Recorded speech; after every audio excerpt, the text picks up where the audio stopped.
And we are the Coalition, loud and proud, outrage porn-free, civilly disobedient media broadcasting live on the worldwide Coalition Network here at the Go Local Live Broadcast Center, deep in the heart of the city we love, Providence, Rhode Island.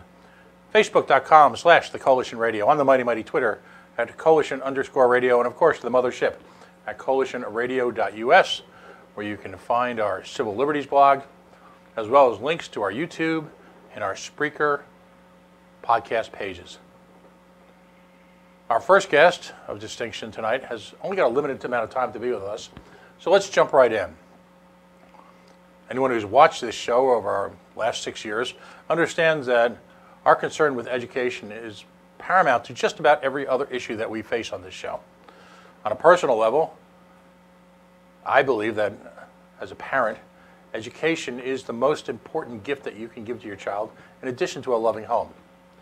I also happen to believe that parents ultimately should be the ultimate arbiter of, if you will, guiding, as they get older, your children's educational opportunities.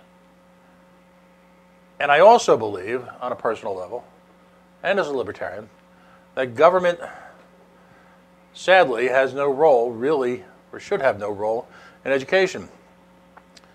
Rhode Island, in particular, is at a crossroads.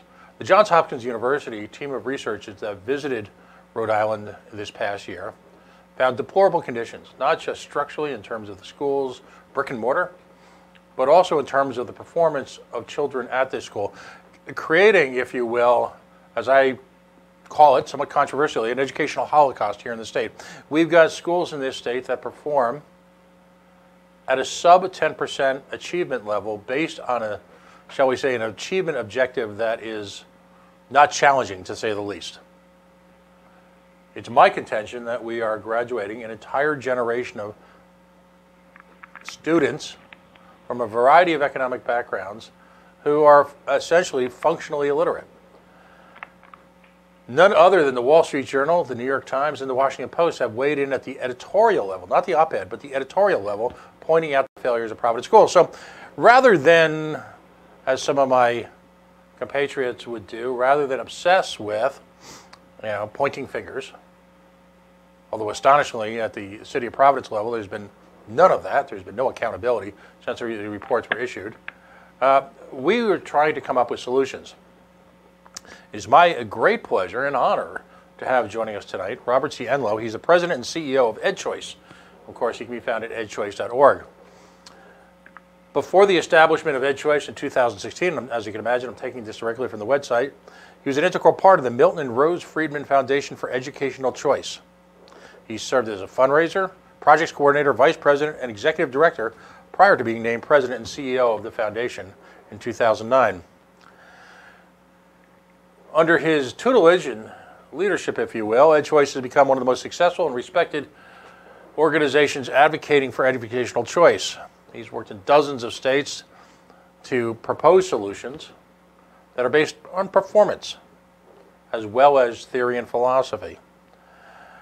The organization is actively disseminating research, actively involved in training, actively sponsoring seminars, conducting advertising, and essentially providing grassroots support for folks across the nation, regardless, again, of geography, regardless of economics, with the tools necessary to promote educational choice so that our children can exceed.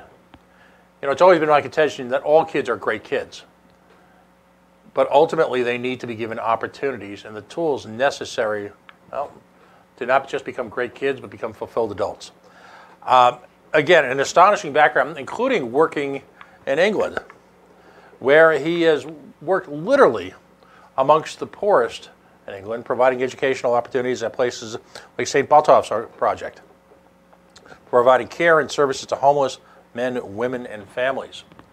So the folks that we're having on tonight to discuss this aren't simply, shall we say, theorists operating at an ivory tower, pointing down to the nattering classes below and coming up with the idea du jour on how to right the ship. Our guest has spent years in the trenches actively working in education in some of the most direst of circumstances. On top of that, he attended Oxford University. So, first of all, I'd like to welcome you to the Coalition. Thank you so much for joining us on a Friday night as we approach the holidays. We're grateful for the opportunity to chat with you. You have worked in an astounding array of educational opportunities, yet there seems to be one constant, and that's the need for choice. Tell us about how you got involved in this, how this essentially became your life's work, and why, and if you could define educational choice, and why is it so critical for children, well, not just in the United States, but anywhere? I appreciate that, Pat, and thank you for the wonderful introduction. So I was very lucky in life, right? Like many people around our state, our country. I got born into a family that had the ability and the means to choose. And so I went to public school early on through 6th grade, and then I got sent to boarding school out in Long Island. And back then boarding school was a bad thing to do, right? It was super trouble. But I went there, and it was this incredibly elite place, and I got there through no merit of my own, but just because my family could afford it. And I said to myself, there seems to be something wrong here. There seems to be something unjust. There was no diversity. There was certainly no income diversity. There was very little racial diversity. And so what's wrong with this picture? Why am I having access and capability of getting access to this incredible education, right? Where I'm in the 7th grade and reading Homer, and I'm in this 8th grade and reading all of Dante, all right? And all of these incredible experiences I had struck me as this was wrong. There was something wrong that we couldn't enable every family to have that. And so that began my life's work of basically trying to find out what the problems are and find out what the solution is. And my view of choice is very simple. I want the families who move from one public school district to another when they buy a house, I just want them to have the same opportunity to go to any school. Right? The goal here is that we should allow families the freedom to go to whatever school type they want, whether that's public, private, charter, at home, online, or 1,000 ways we haven't thought about here. Our goal is to truly empower families with the means to be able to get the education that's best for their kids. And in the future, that may be something like, oh, I'm going to spend 3 days in a public school and 2 days in a private school. Or maybe 1 day online and 4 days at a charter school. We haven't really begun to break up what the problem is, and what you've learned in Rhode Island is that the problem, right, that you're facing is a systemic one that is incapable to be solved by government, right? Mm-hmm. So you've seen through the Johns Hopkins report that the kids are performing at abysmal levels, that there are safety concerns, that school leaders are not set up for success, that parents are marginalized and demoralized, that kids can barely 20% proficiency in math. This has been going on for decades. And the only reason it's going on is because parents don't have the financial means to get the heck out of Dodge. And so the goal here is to allow all families the freedom to move, and particularly those families who need it most. I say this all the time. People who oppose the idea of school choice, whether it be education savings accounts or school vouchers or tax credits or any other way to get families more options, they oppose them because, it says it takes money away from our public school system. Well, that's rubbish, first of all, because in Providence, you're giving $17,000 a kid to get 20% proficiency. And the average private school in Rhode Island a K-8 school cost about $6,000.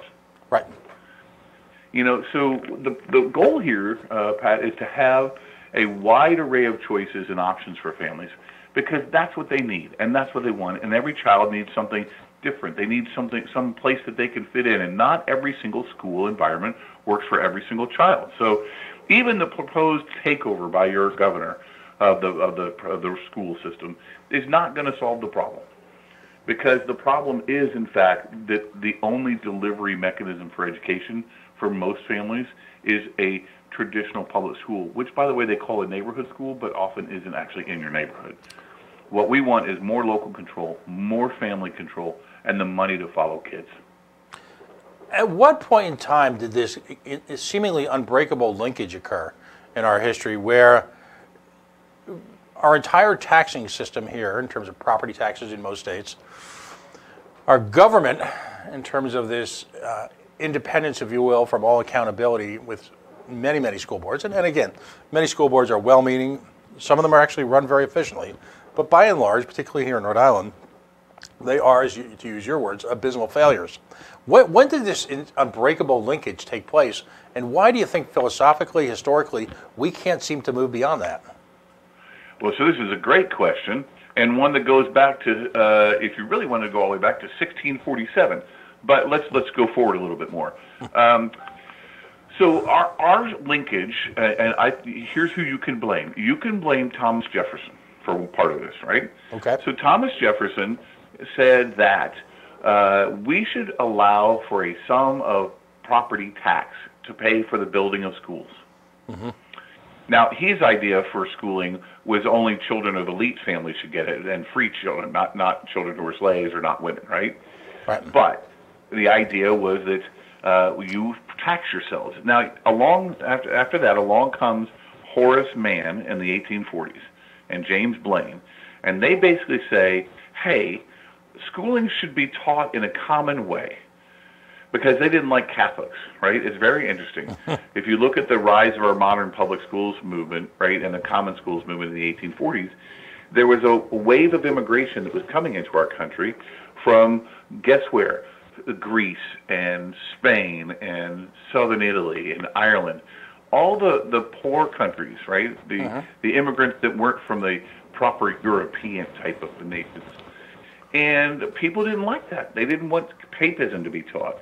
And so Horace Mann got together with a bunch of his groups of folks and said, let's start this common school movement.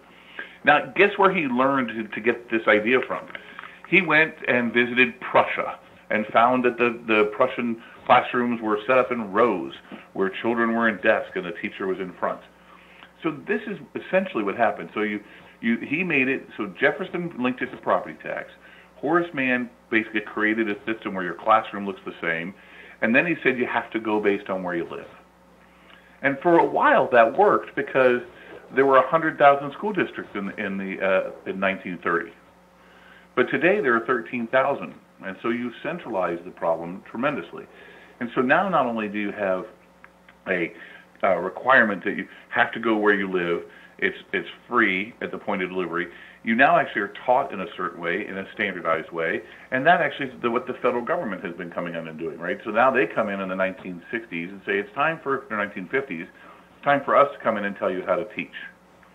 And so you have this incredible growth of a monopoly over time, to the point where now it's almost impossible to get a holistic review of quality, right?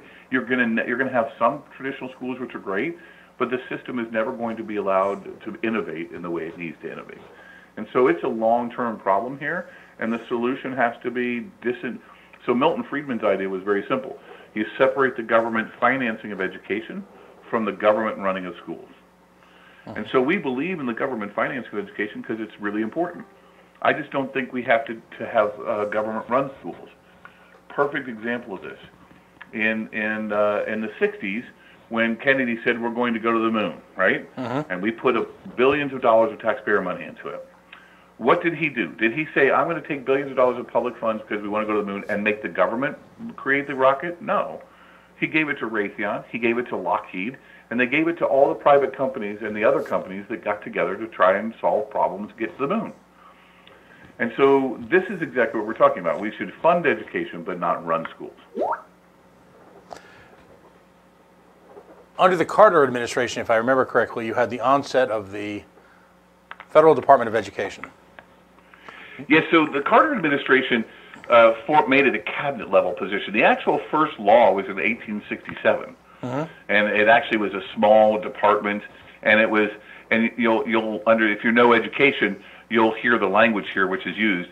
There was a department that was set up to collect data on the condition of education. And actually, that's the annual document that the United States Department of Education puts out every year, the general condition of education.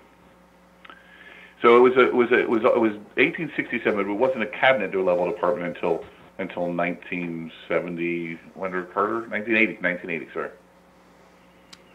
Now we flash forward to the 21st century.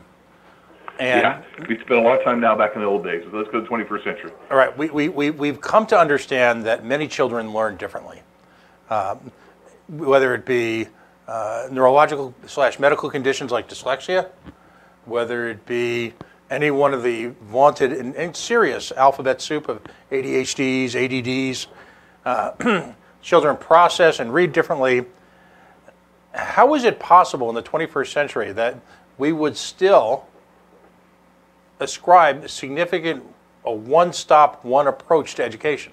And why would we think that it would be efficient to be administered at a high top-down government approach? How is that possible? Because I think we have confused what we've experienced in education with what the purpose of education is supposed to be. Mm-hmm. So we've allowed, and you're starting to see this disconnect with government in other areas, right? Now, let me explain what I mean. So we are now clearly in an age where we need criminal justice reform, right? You've Correct. seen it. We all done it. Mm-hmm. Now, the reason for that is because the government on the back end, right, of a child's life has been oppressive as all get out on the way they treat children, particularly children who are poor, children who are black, right? It's been awful. And everyone knows that the government has not provided the level of service necessary and needed. And yet there's a disconnect because on the front end, people are willing to hand their kids to the same government that will screw them over on the back end. Right. And so one of the questions we have to ask ourselves is how is it that we allow ourselves, and part of it is because of good old gerrymandering, and I'll tell you what I mean. When a wealthy family can pick up and move and go where they want, they don't really need to care about anyone else. And rightfully so. They should care about their own kid. I have no problem with that. But the problem is the system is set up to actually help those families who can move and not those families who are left behind. And so the very nature of public education has been subverted, I think, because it's not really serving the public interest anymore. And the public interest would be to create a publicly funded system of opportunities, regardless of where families go. Mm-hmm. And in effect, in my opinion, it's being held hostage by what I call the educational industrial complex, where it would appear that the real focus of many public school departments is on supporting a network of hanger-ons, consultants, an entire industry of people who are more dedicated to analysis of education than actually impacting and delivering an education to students. Well, yeah, let me give you a perfect example of that, right? Mm-hmm. So between 1950 and 2015, American public education saw a 100% increase in the number of students. So 100% increase in the number of students, right? So doubled. A 241% increase in the number of teachers, and a 709% increase in the number of non-teachers. Wow. So in that period of time, between 1950 and 2015, you basically 7 times the amount of student enrollment, you increased administrators. Mm-hmm. And so now you have, like, I'll never forget this, you have someone who is a video monitor, right? Which they do is they bring in video carts to classrooms. Mm-hmm. That's their entire job, right, in some school districts. You have school districts that still have brick masons, right? They still have stenographers. Right. And these are hired groups, right? And so one other question we have to ask ourselves is, how can we get to the 21st century in education if we're not willing to actually get out of the way we deliver the product of education, the way we're doing it, right? And that's basically saying the schools are required to do everything. And that's just not what it should be. The schools should be educating our kids in an environment that works and letting the families and the communities solve all these other problems. And in fact, now what they do is they blame parents for the problems in the schools. I say this all the time. This system of education is the only place I've ever seen where the provider of a product can blame the consumer of a product for the failure of a product. Right? So just think about that's that. Very well said. I'm going to steal that, by the way. That's outstanding. Right? And so if you look at Rhode Island, right? So if you look at this in Rhode Island's time, in the same period of time, in the last, actually between 2000, what is this chart? I've been looking at a chart on edchoice.org, between 1992 and 2014. The state of Rhode Island saw a 0% increase in the number of students, a 1% increase in the number of teachers, and a 30% increase in all other staff. God bless the Full Employment Education Act. Yeah, so you want the same people that just hired 30% non-teachers to go and fix the schools that are failing kids. Right. The very people that brought us to this moment in history, and somehow they are going to have this deathbed conversion to educational responsibility and turn the ship around. Yeah, it's and to this day, post the release of the Johns Hopkins report, I'm not aware of any significant firings or changes in personnel other than the head of the Rhode Island Department of Education, who instigated the study, if you will, as part, of my understanding, a condition of her new employment. All credit to her. Yep. Now, here we have ed choice, educational choice, school choice is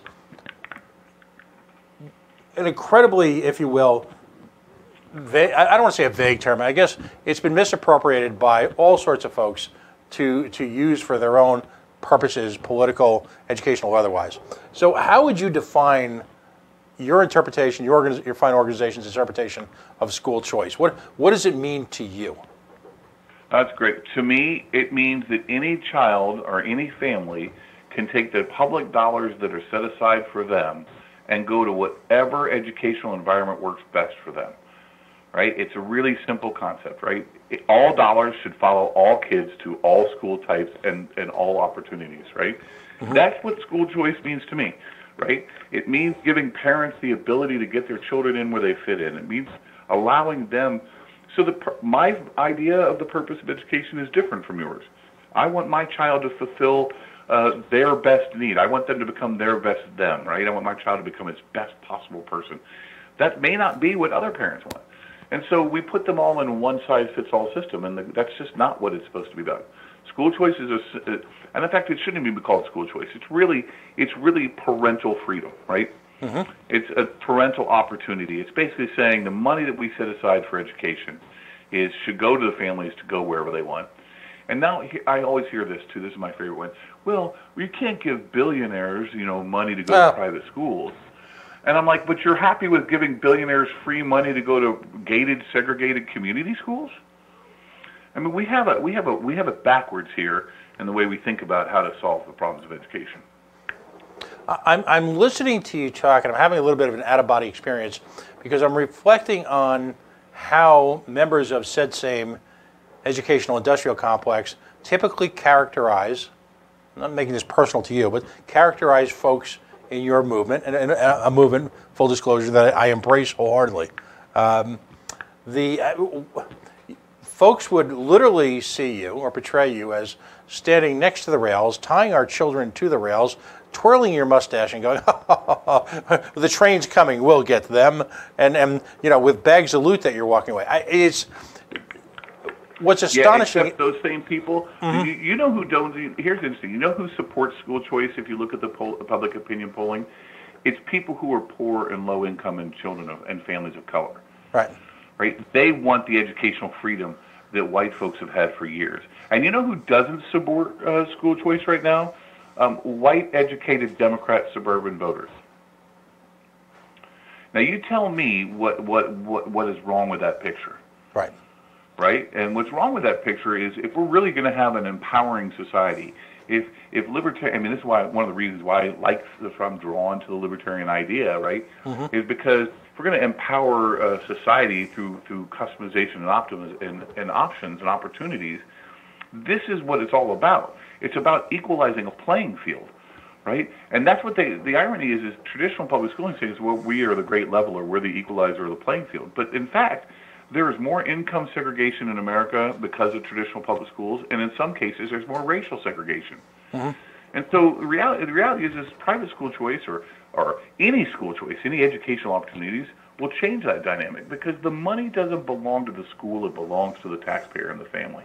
Right. And there's an institutional racism present that seeks to deny the impact on clearly targeted classes of people, racial and economic, that ignores that reality on a day-to-day basis. You clearly have a group of people who are married to a philosophical concept, and to them that supersedes the importance of education to an entire group of folks who have been marginalized literally since birth, and as a result are essentially imprisoned by their inability to get the training and the skills that they richly need and are richly capable of.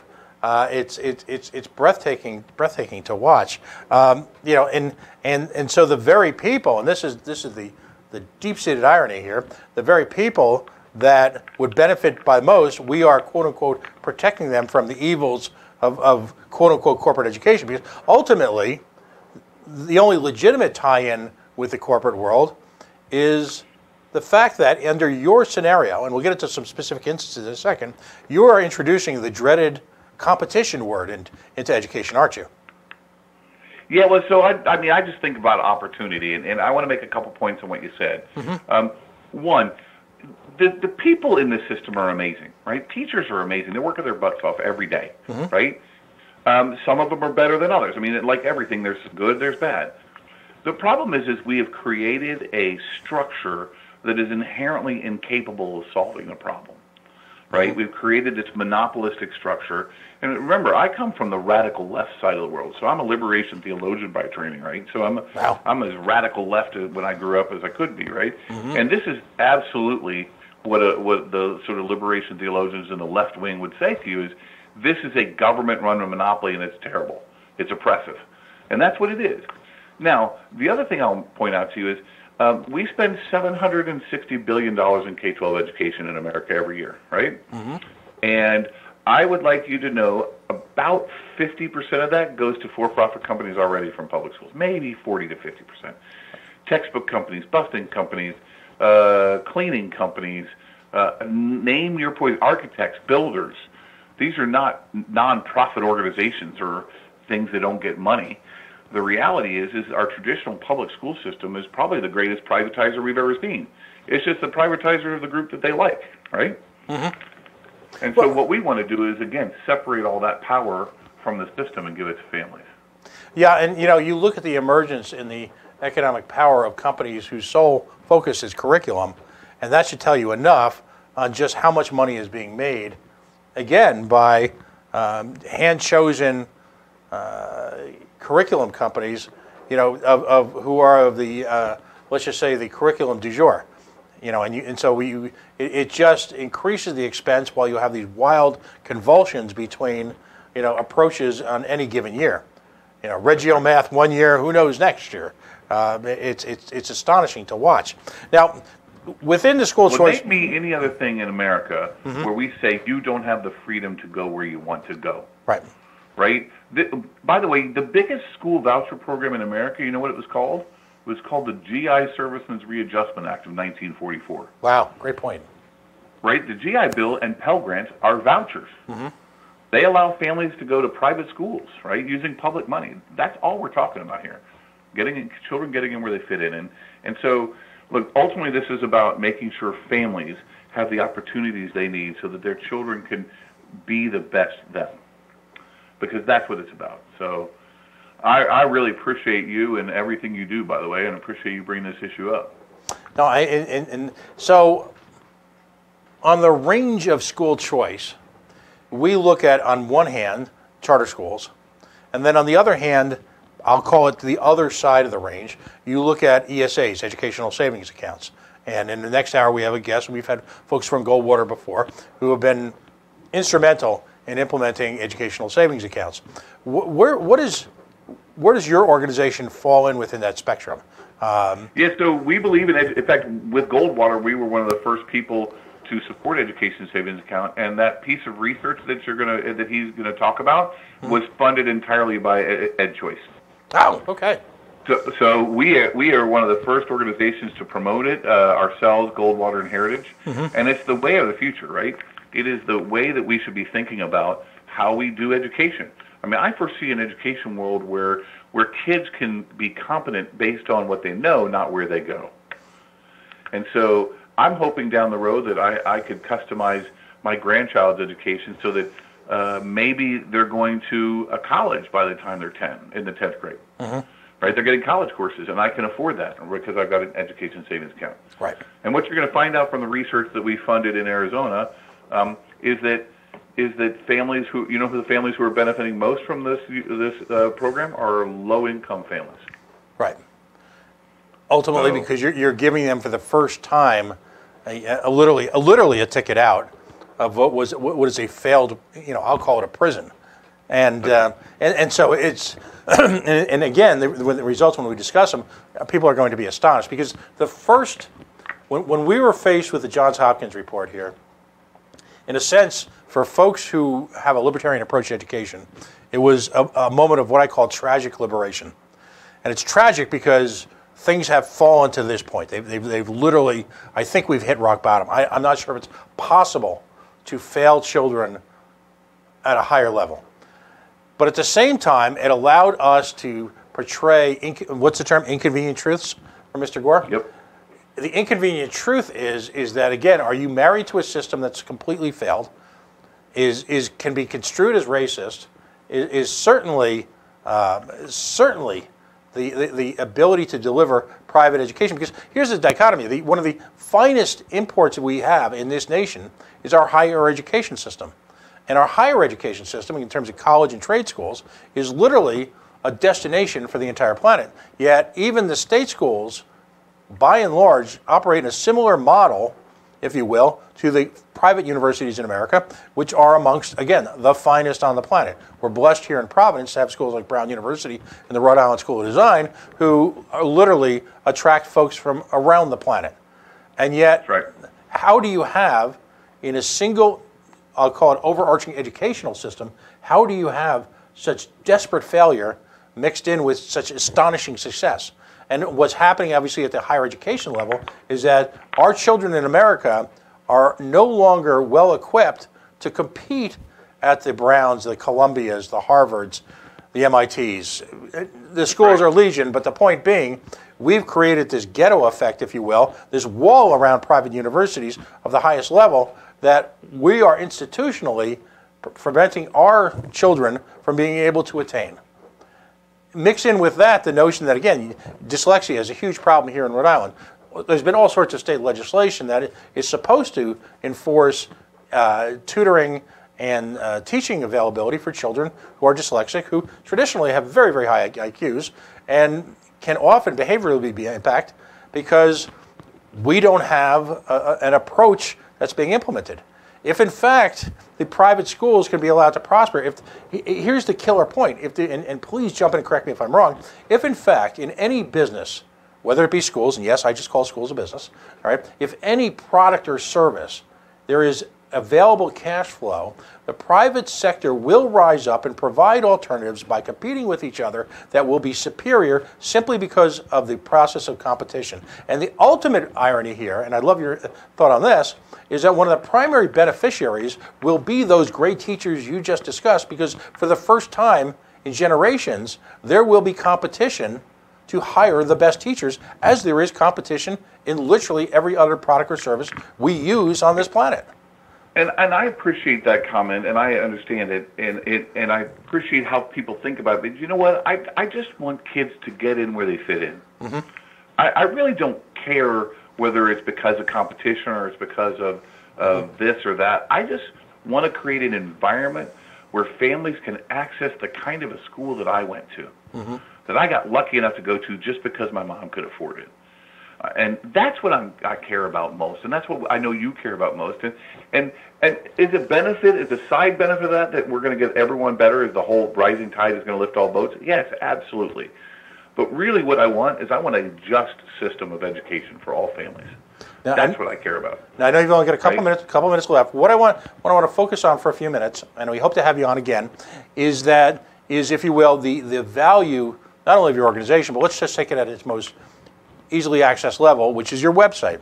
And your website is a wealth of information about the status of a variety of initiatives, whether it be educational savings account, performance levels. Your website is rich with information so that not only educators, professionals in the field, but also parents, ordinary folks can access it. You know, it's very accessible, it's very well done. Tell us a little bit about the website and some of the things, information that you offer to people as a result of your ongoing research.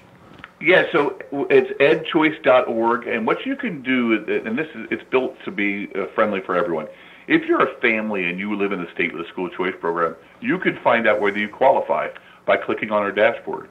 If you're a media person and you want to find out how many kids have gone into a school choice program over time, you could go to our website and download the data chart for, let's say, the state of Rhode Island, right, and how many people choose. If you're a researcher and you want to find out what the academic impact of the Indiana School Choice Program is, or the parental satisfaction of the Arizona program, you can go to our website and find this out. And so, it really does create an opportunity for everyone to access the information they need, and particularly families. We get literally hundreds of calls from families saying, "Can I qualify? Do I qualify? Where do I go?" And so that all comes on our website, and you can find that. And it's also, we have a group of people that do training and events. So we will always come out, and if people ask us to come out, we will come out and speak. We'll bring speakers. We actually helped over 270 people last year, 270 events. We provided speakers for 270 different events, almost one a day, right? And so our organization is lucky enough to be able to do this and be a support for groups on the ground, and much like anyone in New York State. So we're happy to help. And I guess final thought: what if you were to give a report card grade right now to the state of school choice nationwide? How is it actually going? Is it we're familiar now that through your site, ironically, which is where I initially came in contact with the organization when I was doing research on ESAs. We now know that ESAs are starting to spread across the nation. But are you happy with the progress? Is it slow and steady? Great question. It is slow and steady, but I give us a C. And that's because we're still stuck in this idea of reforming, right? We need to reform education, people say. That's actually not what I want. I want to transform education, right? Mm-hmm. When we think about reform, we essentially leave the system the same, and we essentially make that permission is required and obtained, right? If you transform it, you're starting with the values that people care about. You're starting with you're not saying I want to be left with the same system, and innovation is permissionless, right? And so I think we've come a long way, but we've got a lot longer way to go, and I'd like to do it before I pass. Well, your entire life's work has actually been finding ways to bring education to folks who probably never had the type of options that so many of us had, and it's astonishing good works and good deeds. How can folks get in contact with the organization? How can they support it if they're in a position to? We'd love that. So again, the best way to access us is go to edchoice.org. Mm-hmm. My email is on there. You can email me directly, Robert Enlow at rcenlow@edchoice.org. Happy to take any support, questions, criticism. We engage with everyone. Right. I want to close on this note, and I'm so grateful for you taking the time to do this, and we hope you'll make it to Rhode Island, because we are, if you will, I think it's fair to say, a target-rich environment for your philosophy and your work ethic. Lord, we need the help. If I could put up up in the sky a Batman-like logo, and you folks would magically appear, we would be great. I just want to read your favorite quote, and again, this is directly off of edchoice.org. The tragedy and irony is that a system dedicated to enabling all children to acquire a common language and the values of U.S. citizenship, to giving all children equal educational opportunity, should in practice exacerbate the stratification of society and provide highly unequal education opportunity. And of course, that's Milton Friedman. Absolutely. Here's the way I'd put it in my own words. Mm-hmm. The system of power is distributed unequally, and it needs to be changed. Excellent. So I appreciate you very much, Pat, and I thank you so much for having me on. Robert Enlow, he is the president and CEO of EdChoice. Of course, that's at www.edchoice.org. It is a site rich in philosophy, rich in background, rich in data. If you are a parent, or you are a grandparent, you need to spend some time on this website so that we can essentially break free of possibly what's the most overused term this year? The status quo. It's not time for reform. It's time for transformative change. And I have found few resources as adept at promoting this on so many different levels as your organization and your website. So thank you. God bless you for your work, and let's talk soon. Thanks so much. Talk to you again. Thank you. edchoice.org. That's, ultimately, as a state, we are looking to, and I'm not looking to indict individuals or personalities. If we continue to look, though, to the same people, the same philosophies, if I can even dignify our education in this state with the term philosophy, if we're looking for, if you will, again, a deathbed conversion, it's not happening. There has nothing has occurred, publicly at least, since the onset, if you will, and I use the term onset intentionally, of the Johns Hopkins report, to suggest that other than superficial changes to some bricks and mortar, other than lipstick, if you will, on the proverbial pig, in the form of a rush series of basic fundamental repairs, that nothing is happening other than a lot of meetings. Again, I'll assume that these folks are well-intentioned. A lot of conversation, no dramatic change. During this process, folks have alluded to up to a 10 years before we can, really start to see improvement. Balderdash, are we going to lose another 10 years worth of students? Students who, by all account, are great kids, for whom adults continue to fail. We quote this a lot in this show. The hero of the 19th century cartoon Pogo was wont to quote, "I have seen the enemy and he is us." I don't know if there's a single situation here in Rhode Island, despite all the corruption, all the chaos, which best epitomizes that, than our school systems. We have the capacity for overnight transformative change. We simply lack the political will. And I can only appeal to whoever happens to hear this, to people to summon the collective outrage of a generation of parents who now look to their children in their teens who are incapable of competing, if you will, in a 21st century global community. The will is there, the strength is there, the character is there, the fundamental skills are there. But if you've been left behind, as tens of thousands of Rhode Island students have, by school union leaders who, incredibly enough, despite their job focus being working conditions for who were shocked and appalled, surprised by what was revealed in the Johns Hopkins report. If you're looking at school administrators in an industrial complex of competing values who sincerely see children as a necessary inconvenience to highly profitable businesses, we need these kids to be around because, well, how do we justify all the money that we spend? If we don't achieve through sheer outrage the transformational change necessary, then we will continue to wallow in both a moral and economic abyss. We're going to take a few moments now. We are the Coalition, loud and proud, outrage porn free, civilly disobedient media, broadcasting live on the Worldwide Coalition Network here at the Go Local Live Broadcast Center, deep in the heart of the city we love, Providence, Rhode Island, the Naked City. Hey, next Friday, you have an opportunity to get down to Thayer Street. The good folks down there are going to be holding winter festivities. It looks like one heck of a lot of fun. We'll be supplying you the link at facebook.com/The Coalition Radio and of course at coalitionradio.us. You know, this is one of the most wonderful times to live here in New England. You know, Rhode Island, of course, is the birthplace of the American movement, the birthplace of American freedom, is the birthplace of liberty.